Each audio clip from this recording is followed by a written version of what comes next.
Okay guys, so here I have a 6L80E. This is the one that had the check ball stuck in the valve body. I already got the pressure regulator valve, and as you see here, this is the service kit. You know, it comes with, I already have it uh, at this point almost assembled, the transmission. And the service kit comes with the original check balls. Now these are the Torlon check balls that, I mean, sometimes you would have left over when building the Chrysler units, like 41Ts, 42LEs, and 45 RFEs, 68 RFEs. I mean, you have a tendency to sometimes reuse the ones that come in the valve body, or sometimes, I mean, you have a tendency to just save the old ones. And most of these are new. There's like 3 or 4 that are used, but if you see there, I mean, they look in really good shape. I think this is a used one. There's about 2 or 3 used there, and the rest of them are new. Here are the old ones, and as you can see here, I mean, the they are a little bit discolored, and then the little small one there. Now, almost everything to service this unit comes in that little bag that I showed on that other video. I'm gonna go through the pump itself. I just need to clean it up. Finish cleaning this thing up. I'll go ahead and clean all this stuff up right now. And I mean, I still can't find any cracks on this piston. There might be at the edge a little crack. I can't see it. I mean, usually when you see a crack, you will see it on this side as well. I mean, the crack going through from side to side, from the inside to the outside. I don't see it in this piston. But anyways, I mean, that's a common issue, so I'm gonna go ahead and replace that. Well, it's already in there. I mean, I already put that thing on there. All right, well, let me get these things cleaned up, and then we go through the valve body and we discuss the valve, the pressure regulator valve. I already got it in, and assemble the pump and explain, you know, the function of that valve.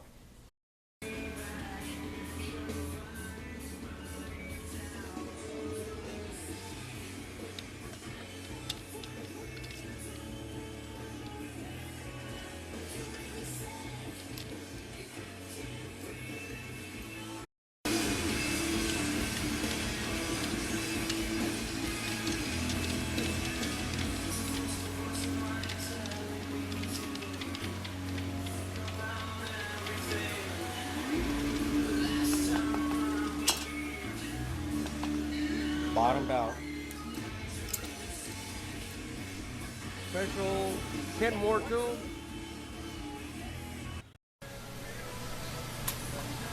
Alright guys, well, let's go ahead and assemble our pump. And how do you like my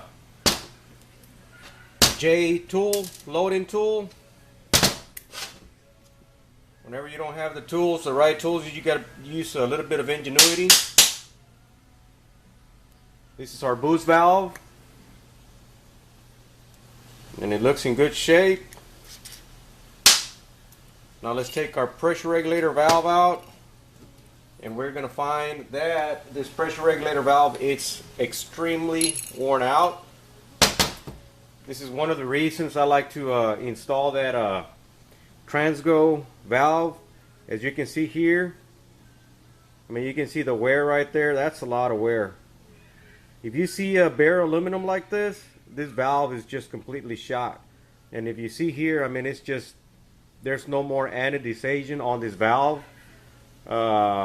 Maybe the camera's not picking this up real good. I'm not using the other camera, the one that autofocuses. But anyways, this is the valve. It's a steel valve, and the lands are longer. I am comfortable with using this pump cover here with this type of valve, and I'm going to show you why. It comes with a spring, and it services 3 transmissions. And all I need is just one valve, one spring, and one spring seat. Then I'm gonna try to kind of explain, like I said on the other video, I am no instructor, I am a technician, and I'm going to do my best to explain what is going through my mind. I mean, I know I understand what I'm looking at, and I understand the functions, but it's a little bit difficult whenever you don't have that instructor language to kind of explain what you're looking at. Okay, first of all, this is what it looks like. That's the spring. Now I'm going to put them side by side. And as you see, I mean, you can see right away the difference that this steel valve has more support area, double the support area than this. So even though if this valve is worn out and the bore is worn out on the pump itself, on the pump cover, it's still going to function. Now, as you see here, there is a cutout for 2 circuits to connect, and I think this is converter feed oil, and you have line pressure on this end and line pressure on this other end, and then you have exhaust. Well, here you don't see any connection there. The valve, it is hollow, but it looks like I need to probably blow air through it, but there are some exhaust ports over here, and then we have some more support on this end of the valve. I'm gonna go ahead and install this right quick, and we will go over the schematics. For those of you that want the part number, 6LA-VL-PR3 saves 1 pumps and fixes 3 transmissions. Let's go ahead and drop this in the board.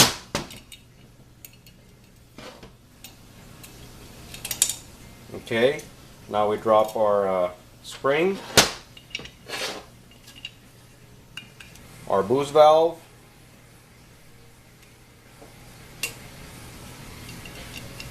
and our pin. And there we have it. We have just fixed this pump here. We have line pressure, we have a converter feed oil, and then we have line pressure going into this, and then we have relief, or I'll get the hydraulic schematics. But I mean, it's worth to do this on this pump. I mean, as you see here, there's exactly nothing wrong with this. Let's get the bell housing here, or actually our pump. And all these components come in the service kit. Let's go ahead and assemble this thing right quick. Put a little bit of a green assembly lube here. I'll get the new O-ring that goes here. That's going to go here. The new seal ring there. I'm going to go ahead and drop this on the bell housing like that. And then I'm going to install the slider seals here. Once I get the slider seals, then I'll install the pivot pin. There we go. Drop one expander ring.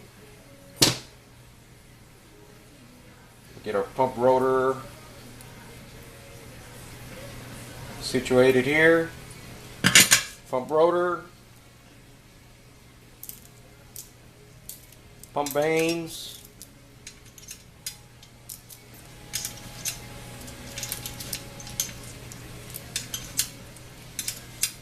So how do you guys like that tool? I mean, it's just a clothes hanger. I know there's a special tool to hold that drum. It does the same thing. I mean, it just holds the drum, and that's exactly what I did. Just hold the drum. I just held the drum in place, and then wiggle it to get it past all of them clutches, the 2 sets of clutches on the 2 hubs.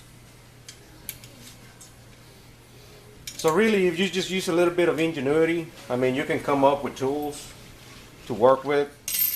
I know that the pliers are a must for this unit. That's a very heavy snap ring. Okay, now let's go ahead and install our spring here with our special spring loading tool. There we go. Another J tool. Now, the pump alignment,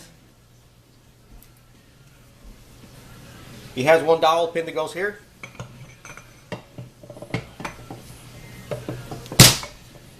And it just sits there. And we're going to use a 6L80 pump alignment tool. And yeah, it works. It works really, really good. I use this on this unit all the time. You can get the tool, the special tool they sell, a J tool for this. I mean, if you feel more comfortable of doing that. I'm going to do it this way. As you can see, it fits perfectly well. The only issue is just this butterfly nut here. Kind of try and tighten it up. But once you manage to do that, it's going to go above here, this little edge, but that's no big deal as long as the rest of it is aligned.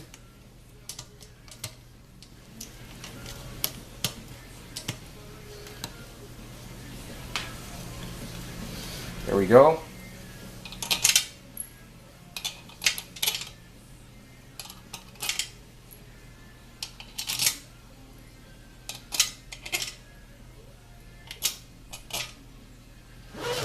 Have one more somewhere.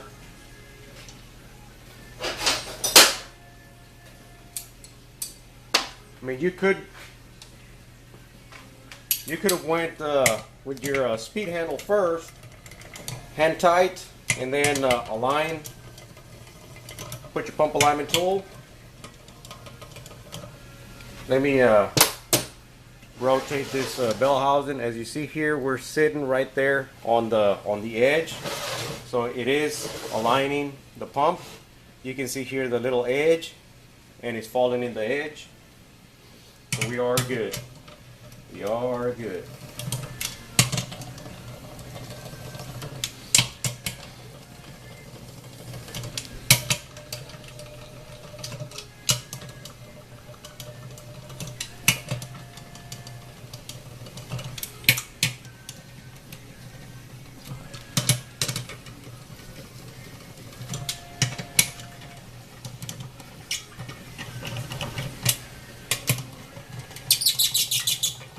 Okay, now let's get our torque wrench. I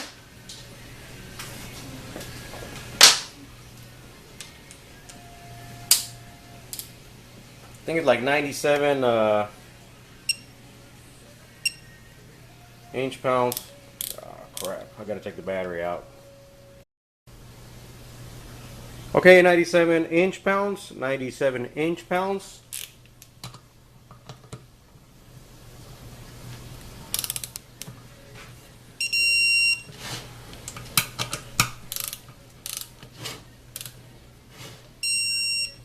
Know that you guys are on my way here. That's all right.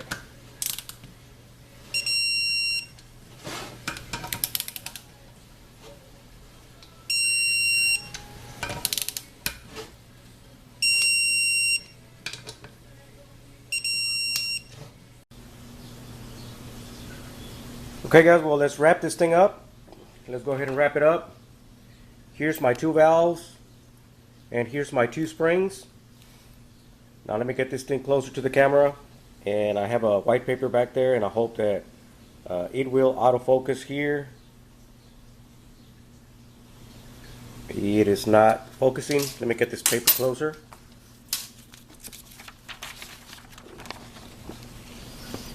Okay, so now that we see, if you see all the chrome on it, that's what's missing. Those are the parts that are missing in the valve. Anodization on the valve is completely gone. The chrome portion of the valve is all the wear, as you see in this land right here. I mean, half of the land of that is gone.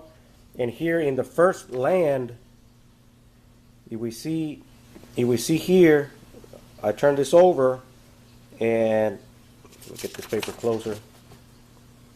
See if it'll focus on that instead of focusing on the background. There we see anodization on the valve, and then we continue turning it, and we see bare aluminum. Okay, let's talk about this valve. Okay, so I know this is a little bit small. It's probably going to be bigger on your screen, but it's small to me right here where what I'm looking at. I'm trying to see through the camera little screen. I'm just going to use my my old valve as a guide. This is my pressure regulator valve right here. This is my boost valve. And as you see here, this is the valve seat.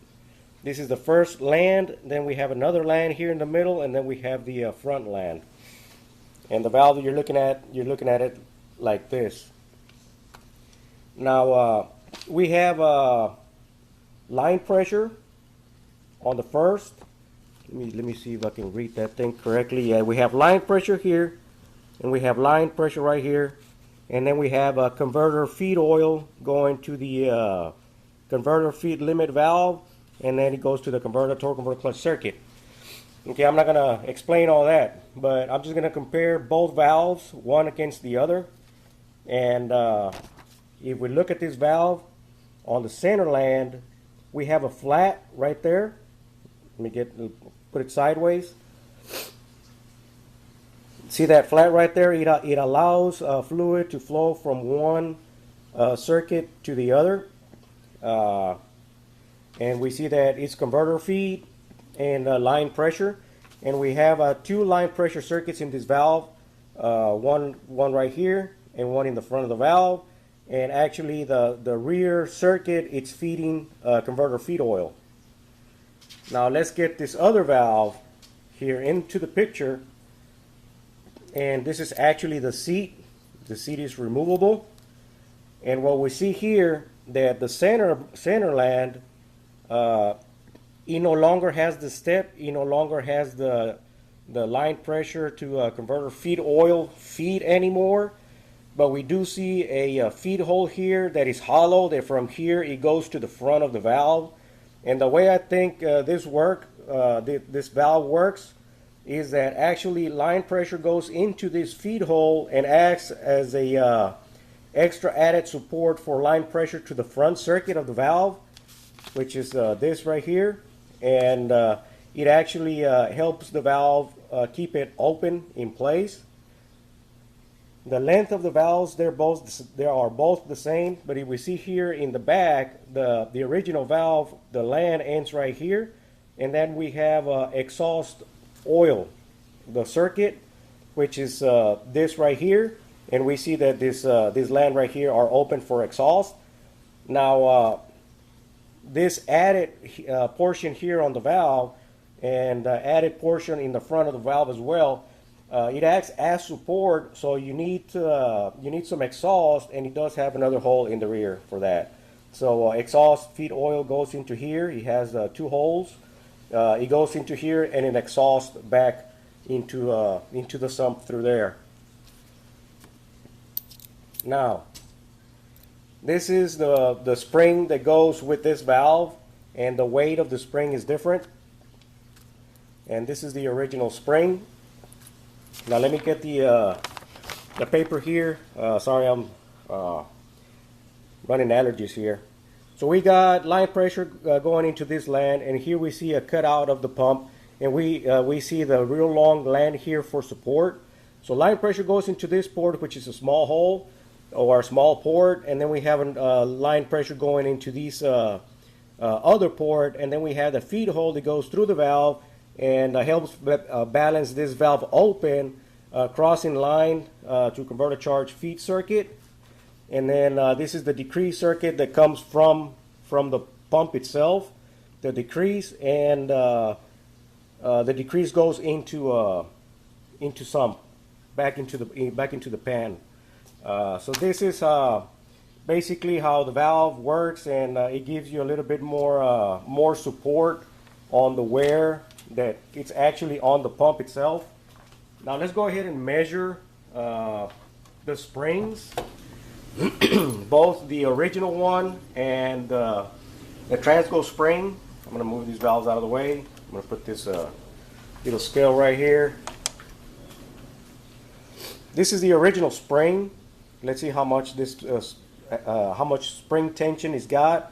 I have it in pounds, and we're reading ounces. Is 0.2 ounces. That's how much the spring weighs. Now let's see how much pressure it's able to. So on the full compression of the spring, we have 4.2, about 4.5 pounds or ounces of pressure. And this is the Transgo spring. And it has less coils, but it is stronger. It's a stronger spring. As we see a difference in about 1 ounce. So this in turn is gonna keep force on the valve on the closed position, and depending on line pressure, it will still open the port for converter charge. Okay, well, like I said before, I mean, I am no instructor. I'm a technician, and this is I'm explaining everything as to the way I understand it. So there we have it. The repair also. Not just the check ball location, trying to explain it with the oil schematics, but also the way the updated valve works. And I don't have the transmission here. It's been a couple of days when I started with this video. That transmission is already long gone, and the customer is driving the vehicle. And you saw what it took to repair that 6L80-E out of a 2010 Chevy Suburban. And now we see the function of the valve and the way we restored this circuit integrity back to its original, or actually exceeds the manufacturer specifications. Alright guys, well this is Hiram. Thank you for watching, and if you're not subscribed yet, go to my channel and subscribe. And on my channel I have a features channels tab right on your right of your screen. There's some other transmission guys there that want to share some information with you guys. Check their channels out, and subscribe also to them. Alright, well this is Hiram signing off. Thank you for watching.